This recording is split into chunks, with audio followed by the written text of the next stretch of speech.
Super star రజనీకాంత్కు వ్యతిరేకంగా మాట్లాడే వాళ్ళు అరుదు. అందులోనూ తమిళనాటైతే ఆయన్ని అందరూ దేవుళ్లాగే చూస్తారు. సినీ పరిశ్రమకు చెందిన వాళ్ళు సైతం రజనీని ఒక మాట కూడా అనరు. అయితే దర్శకుడు ఆమీర్ మాత్రం సూపర్ స్టార్ మీద తీవ్ర విమర్శలు గుప్పించారు. అయితే ఆయన విమర్శలు నహేతుకంగానే ఉన్నాయి.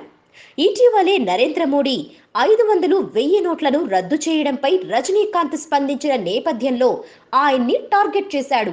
నల్లధనం గురించి, కరప్షన్ ఫ్రీ ఇండియా గురించి ఇప్పుడు మాట్లాడుతున్న రజనీ కబాలీ సినిమా టిక్కెట్లను ₹1000 అమ్మినప్పుడు ఎందుకు మాట్లాడలేదని ప్రశ్నించాడు ఆమీర్.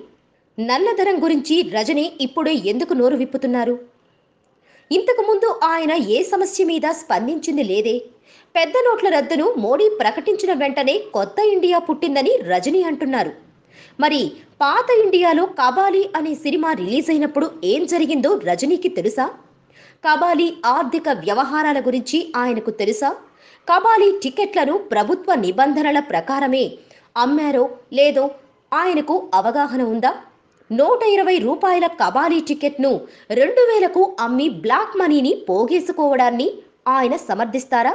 కబాలీ బిజినెస్ గురించి ఆయన ఓపెన్ గా డిస్కస్ చేయగలరా అంటూ రజనీ మీదికి చాలా ప్రశ్నలే సంధించాడు అమీర్. మరి ఈ ప్రశ్నలపై రజనీ ఎలా స్పందిస్తాడో, అసలు స్పందిస్తాడో లేదో చూడాలి. జాతీయ అవార్డు సాధించిన పరుత్తి వీరన్ సినిమాకు అమీరే దర్శకుడు. Please subscribe. Hi, it's me Purna. Please subscribe.